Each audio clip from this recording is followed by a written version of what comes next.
Good afternoon and good evening. Inside the beautiful Access to All Me studios, once again, the NorCal Sports TV weekly recap show. Keith Jogonatis alongside my friend, my partner, Dustin Paget. Partner, another week of games in the books. Another week of games to look forward to. Great show today we got lined up so far. Oh, yeah, Keith, it was an awesome week. Why don't we start out with the game that I got a chance to do? Argonaut and Summerville was a great one. Yes, you were there, and all of our fans were there on YouTube watching it with you. The Argonaut Mustangs and the Summerville Bears have not had seasons they would like to talk about going forward, but you still have to finish it out. For Argonaut, losing 14-7 to Dixon and then 34-3 to Sonora, outscored 58-21 combined in those games. Meanwhile, for Summerville, it has been a season of ups and downs, and last week was a down, losing 42-0 to Calaveras. So you have two teams necessarily who are looking to get wins, looking to improve, and let's just say in this one, not a lot of points, but that's where the excitement came in. We go to the highlights. Argonauts and Summerville in this one, 1-5.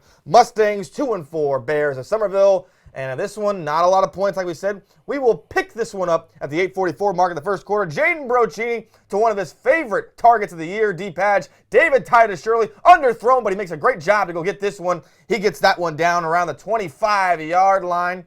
And after that, 3rd and 3, 7:20 to go here. And you're thinking Brochini, with the way he runs the football, Dustin, he's going to take this in. And it looks like, nope, fumble on the play. And it's caused by number 85, Garrett Elmore, inside of 10. Look at this one. What a job by Elmore to pop this ball loose. Oh, yeah, that's not the first time we'll be hearing Garrett Elmore's name in this game. Yes, because we're going to hear it right again, right now in this highlight. 2nd and 6. We pick it up in the fourth quarter. Still no points. Bo Davis, the lefty. Garrett Elmore going to the left side. And it's a 42-yard reception. Puts it into Summerville territory around the 35. That was only their second completion of the game, but it was a great one there from Davis to Elmore. And even with Elmore making that big snag, they can't score, so we're going to go to overtime. You see the graphic. You know the vibe. 2nd and 7 for the Argonaut Mustangs, and it's the lefty Davis right down the middle. Zoom!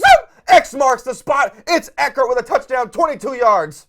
Almost dropped that one, Keith, but does a good job, Eckhart, to hold on to that ball right here as you see the little bobble, but able to hold on. A bobble, but not a wobble, and it's a touchdown catch, 7-0. We got our first points in the contest. 3rd and 6, Summerville knocking on the door. Can they tie this one up? Jaden Brochini, he's going to hit his man right here, and you're thinking they're going to go in, but no, it's a fumble, and it's picked up by the same guy who cut the touchdown pass, Cody Eckert, and with that, Argonaut wins. What a ending to this one. Yeah, Elmore strips him again on that one there, Keith, and that's 2 fumbles forced from Elmore. What a game, and as you said, Eckhart recovers the fumble in the end zone. There's the replay right before he goes down, stripping him there, Keith. Yes, and it looks like it could have been a questionable call, but nonetheless, the call stands. It's a fumble, and so Argonaut, in an instant classic, wins 7-0 for win number 2 on the season.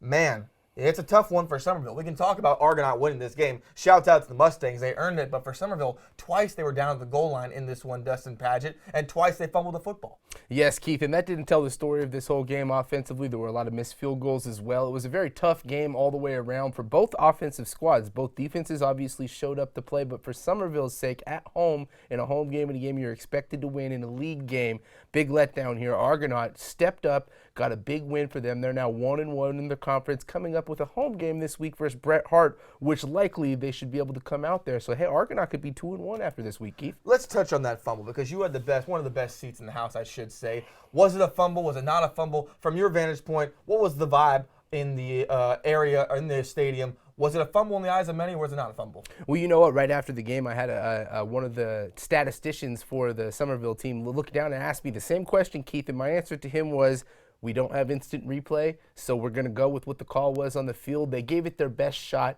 As we just saw in that close-up right there, it's very close to tell. His knee may have been down, and that's exactly what the question was to me. But you know what? No instant replay. You can't go back and change it. Knee might have been down, Keith, but you know what? That's the game of football. It doesn't come down to one play. It's a full game. This was in overtime. Summerville had their opportunities to win this game multiple times throughout regulation, so they can't look back and say, oh, one play, if you play, you never know. You know, that it was a very close call, though. His knee may have been down. Was it a fumble? Was it not a fumble? Well, they say it was a fumble, so we will never know. But what we do know is that coming up, Argonaut, like you said, will host Bret Hart this Friday. Summerville has a home game against Amador, so they'll look to put more points on the board.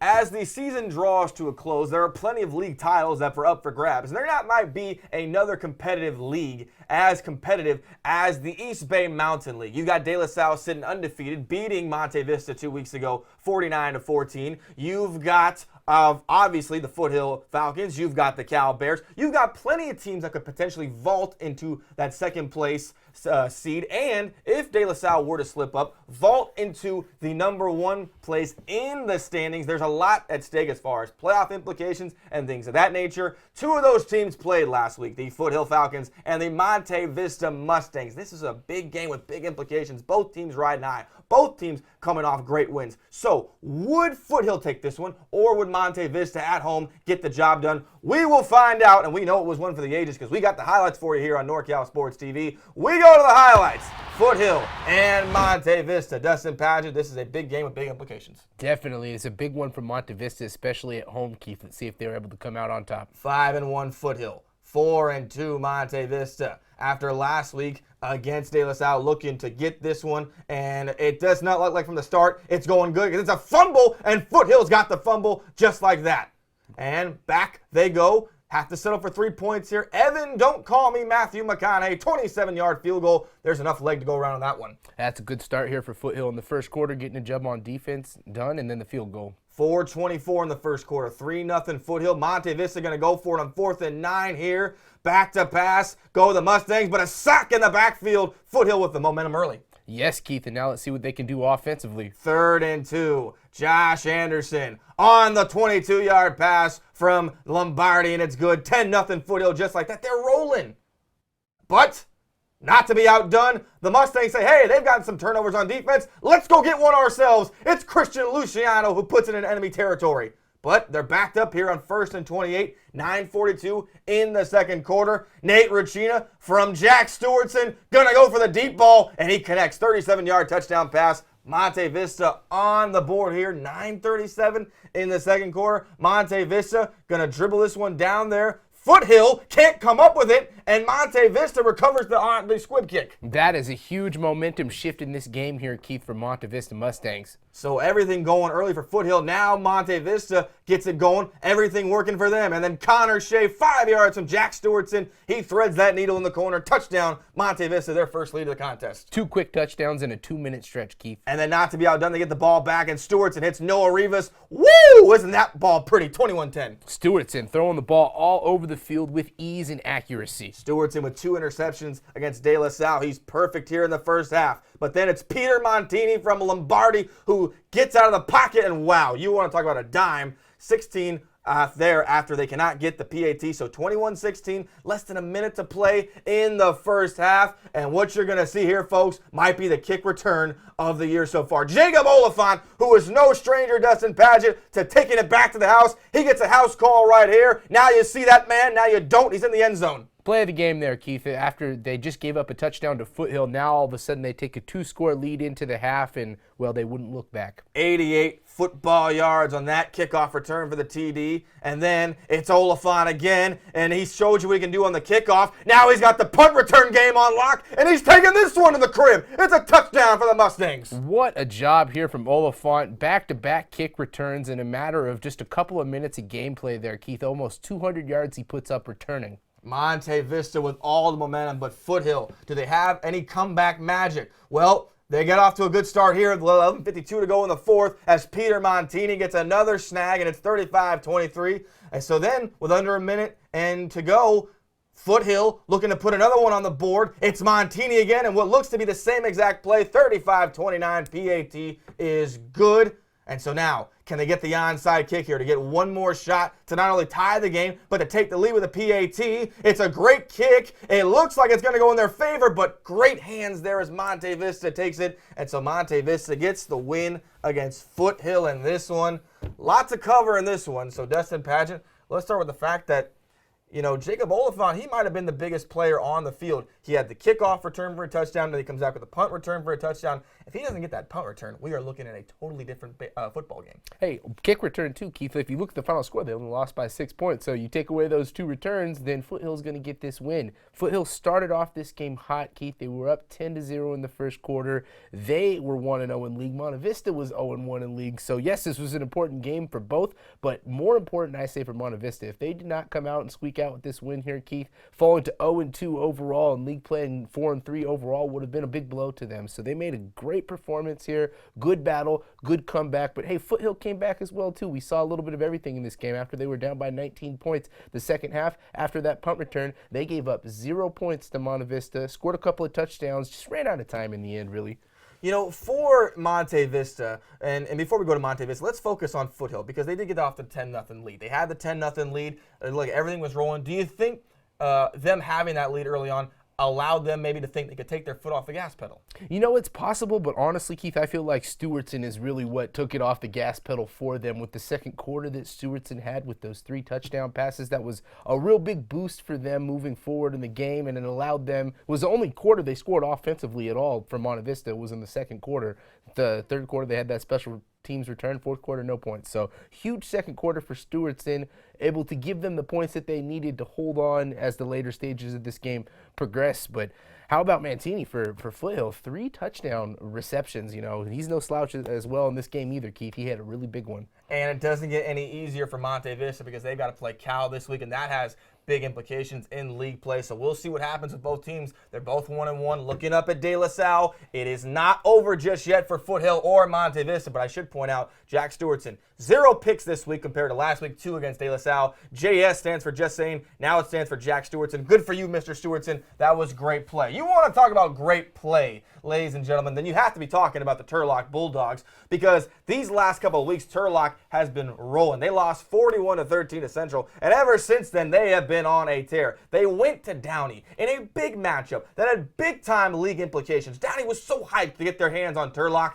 and they got him, and the Bulldogs just steamrolled them in the second half. And so here stands the Turlock Bulldogs at 4-2. They are looking down the barrel. They are looking at potentially playing Enox and looking potentially at playing Grigori for what will likely turn out to be the CCAL title. And Modesto rebuilding. Dylan Miller, head coach, coming back to his old alma mater, former linebacker, now the head coach at his old high school. That has to be amazing for him as he tries to turn a program around that went 5-6 last year. So this is a game potentially that James Peterson said, hey, we need to be able to not overestimate and underestimate this opponent. We've got to be able to look forward. So with Enox on the horizon, Turlock looking to finally get over Modesto and focus on this week's affairs. Would they be able to do it? We got the highlights. Homecoming weekend in Turlock High School.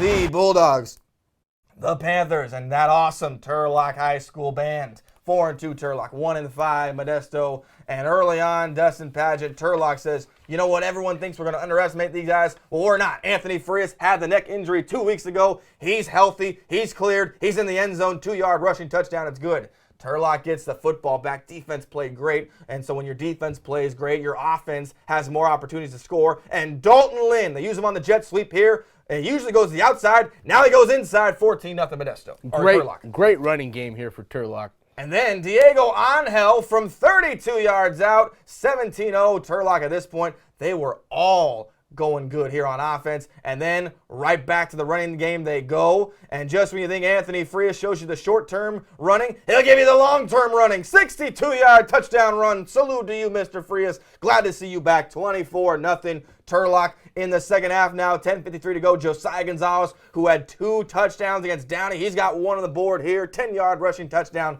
31-0 Turlock after that one. And they're not done yet because now everyone's going to get a turn because now you have the reserves in and everyone's fresh with the reserves. And it's Kyle Rumeyer who gets in from 5 yards. Great running by Turlock all night. Yeah, they're really just pounding the rock, Keith, and they dominated the line of scrimmage from start to finish in this one. And then Dalton Lynn, whoop! I'm gone. He's the outside, and Dalton Lynn, he'll say see you later. And this is just turning on the burners, Dustin Paget, and putting it in overdrive. Oh, yeah, as you see, he outruns the quarterback there who had an angle on him, but Lynn says, no, thank you, I'm going to hit that edge. Another week, another Turlock win. They're 5-2 on the year now. They might be the most impressive team in Central California. Hey, right now, Keith, they are on a roll. They've been playing some good football. And, of course, as you mentioned, you have Frias back. That is huge for them. That is their catalyst on the offensive side. You have him in the game. That gives you an immediate advantage. And as you mentioned, the last game we did versus Downey, we didn't know what was going on that game at that point in time. Now we found out that he had a neck injury for that game. And, again, glad to have him back. And I think that moving forward for this game against Enox, he's going to be a big part of it. Brock Paisley didn't even have to throw the football. All of their touchdowns came from running the football, and that's what they like to do. They like to run the football, and with Frias being out against Downey, it allowed people like Josiah Gonzalez and Dalton Lynn to get more reps, and you talk to James Peterson, they've got weapons on offense, and they've got a multitude of options that they're not afraid to use. Oh, yeah, Keith. I mean, Paisley, as you mentioned, he didn't have to do much of anything, and yet for a quarterback, you got to love games like that where your defense gives up 0 points until you know you're in a good spot, and offensively, you run the ball, you're controlling the clock, you're saving your arm. Paisley probably thanking his running backs, patting them all on the back for this one, Keith, because they had a bevy of them. They had 5 rushing touchdowns, as you saw, and they were a little bit of everybody. Even brought in the backup to get a touchdown at the end of the game. And you want to talk about the word bevy. We've got a bevy of teams vying for this CCAL title. We'll give you an update on the standings right now. Gregory and Turlock are the only 2 teams remaining undefeated in the CCAL. They are both 2-0. After that, you've got both Downey and Enox who have lost one but won a game, so they're 500 in CCAL play. Every team is going to play. And this week on NorCal Sports TV, we've got a big game with big implications. Turlock on the road against Enox. We'll have that one for you here on NorCal Sports TV. And we'll have more for you here on the NorCal Sports TV Weekly Recap Show when we come back from thanking our sponsors, Calaveras and Sonora, Cal Monte Vista. You got Turlock and Enox. You got College of the Sequoias and the Modesto Junior College Pirates. And you've got a lot more on the NorCal Sports TV Weekly Recap Show right after this.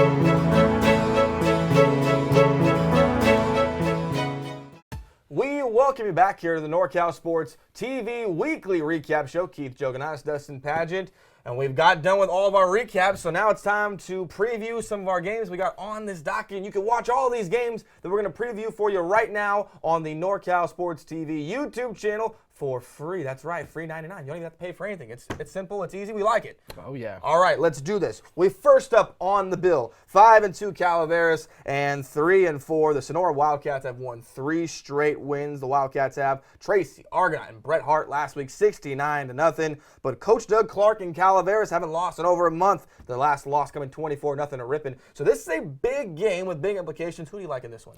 You know what, Keith? I like Sonora. This is their homecoming game. They're at home. They've won 3 in a row, as you mentioned, but their last 2 games, they're outscoring their opponents by over 100 points. They've won 69-0 versus Bret Hart, and then they had a really big win the week before that as well over Argonaut. 100-point differential. I mean, right now, they're clicking on all cylinders, not just offensively, but defensively as well. That's going to be a very tough game for Calaveras to come in on the road and stop a team that's running with full force. And as you mentioned, Sonora is a team that really dominates Motherlode League play in recent history. So they're looking to come from an 0-4 start this season, Keith, and turn that season around and come out here in the Motherlode champion. So I look at Sonora. I think that they are the favorites here. But, hey, Calaveras hasn't lost in a month, so this should be a good one. Yeah, we'll see if Nick Crockett and his Sonora Wildcats, with him leading the charge, can get another 4th consecutive win of that one. And like you said, Motherlode League play, it's just Sonora. That's their thing. They just have always dominated. Another game with huge implications. This one in the East Bay Mountain League. 6-1 Cal Grizzlies, the 5-2 Monte Vista Mustangs. Both these teams in recent weeks losing to De La Salle, who's at the top of the standings. De La Salle beating Cal last week 70-7. Monte Vista 49-14. 2 weeks ago, a loss against De La Salle, but they rebounded, as we mentioned, beating Foothill 35-29. So with this one, there's a lot at stake here. Cal and Monte Vista put a lot of points up on the board. What does Jack Stewartson and Monte Vista have to do to get the win here? Hey, he has to do what he did in the second quarter versus Foothill. You know, he has to be prolific offensively. They're going to have to score some points because we know this Cal team can score points. Now, granted, as we mentioned, the losses to De La Salle, we all know what they're about. They're a tough team to beat, so that may seem a little skewed. This Cal team, they lost 70-7. They're not a 70-7 losing team. That was just a tough game versus a tough opponent. They're going to come out and they're going to turn it around this week. I feel like this is going to be the best game on our docket. It's going to be a close battle.